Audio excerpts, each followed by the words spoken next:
Don't wait. This offer is March 31st. A lot of amazing things just taking place on the racetrack just as we were coming back from break. Bobby Gerhart just rocketed down pit road at speed. It looked as though he got a little bit loose coming out of 4, and it looked like it might have been John Wes Townley who got into the back of him. Yeah, just prior to that, we saw the move-over flag being displayed for Chris Buescher. He moved out of the way on the backstretch to let these guys fight it out. You see right now the 15 car, John Wes Townley, in the lead with Kyle Larson, the 4 car, running second. Now, John Wes Townley had come up on the 5. You take a look at this. Buescher moves out of the way. Here comes John Wes Townley. They're working through 3 and 4. It looked like the 5 was slowing down. Bobby definitely slowed for some reason. John Wes may have gotten to the back of him. You see him come down pit road at speed. I think the rule is that you have to slow down. You won't necessarily get penalized for speeding, but you have to make an opportunity or an effort to slow down. It didn't look like Bobby did coming down pit road. Bill, you remember what Kyle said? Potentially, they didn't put all the fuel in that 5 just in case they could get off pit road early. Could he have run out of fuel coming out of 4? He could have, but he didn't stop, though. He didn't stop on pit road, and he's still running on the racetrack. And now it's John Wes Townley who's out in front of Kyle Larson. 2 youngsters in front of the field now at Daytona with just 6 laps to go. When they come to the stripe, it'll be 5 remaining.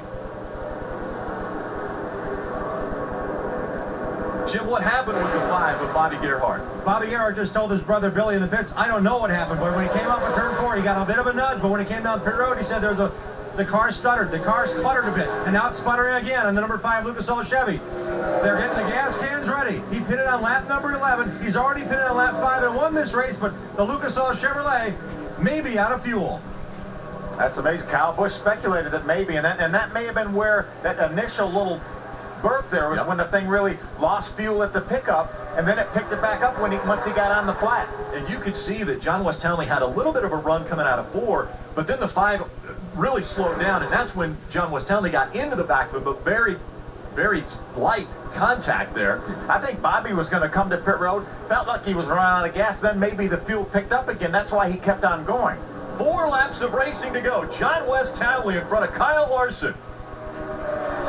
10 miles remain. We have John Wes leading and 2 drivers running second, third that have never been here to Daytona before. We talked about it, half the field, first-timers here at Daytona. 2 of them right now with a shot to win. Ricky Ergot running in the 16, and there's the 5. And it looks as though he's going to go all the way up against the inside wall as the field continues around this 2.5-mile super speedway. They're going to race it out. John Wes Townley looking for his first win in the ARCA Racing Series. And I wonder right now if Kyle Larson in the 4 car, as you see the stalled car of Bobby Gerhart, he's way, way off the racetrack now. That doesn't mean you couldn't hit that wall down there. We've seen cars hit that wall. But right now we're going to stay green with 3 to go. I wonder if Kyle Larson and Ricky Ergot's crew are getting together. Remember, both of those cars Chevrolets, that's a Toyota out front.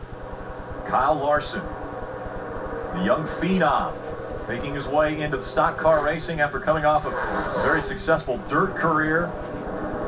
Oh, a lot of heavy traffic here. These guys will probably run into this traffic here. We got 2.5 laps to go. Car looking to the inside. It's Kyle Larson. All over the back bumper of that 15 of John Wes Townley. Right. Hey, Rick, the Turner Scott Motorsports car that Kyle Larson is driving is chassis 02. It won at Talladega just a year ago with Brandon McReynolds behind the wheel. They said after that race, they threw a cover over it. They had a lot of confidence in this young driver. They believe he's got what it takes to make the move on Townley and get a win in his first ever start here at Daytona International Speedway. It's going to have a lot to do with traffic because they're rapidly approaching about 10 cars in front of them. Right now, John Wes is only about 10 car lengths behind the very tail end of those lap cars. Less than 2 laps of racing to go, a lap and a half as they go down the backstretch. Your race leader, the yellow car, the number 15 of John Wes Townley, coming up on the slower lap traffic now. They'll have to move by the slower traffic and then move to the high side. This is what's going to mix it up right here. John Wes did a nice job getting by Ed Pompa in the 10 car. Look at them, they're side by side up in front of them here, coming down for the white flag. This is it, 1 lap to go. John Wes Townley takes the white flag. Kyle Larson, 2 car lengths behind on the final lap. Very anxious moments right now for John Wes. Which way is he going to go? They're too wide in front of him. Lurking by the slower lap traffic, Wes Townley trying to claim his first win in the ARCA Racing Series. He gets by the slower lap traffic, and now he's going to move all the way down to the bottom of the racetrack. Nice move. It looked like he never had to break stride. You see Kyle Larson is able to get in front of Thomas Prater. Thomas had to make a late pit stop.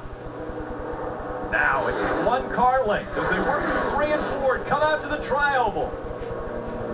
Wes Townley, after winning the pole here at Daytona, now being chased by Kyle Larson, coming into the tri-oval. Wes Townley will win at Daytona. And the Fenderinis finally get to victory lane in Daytona. The celebration will start right now for that whole Venturini family and team.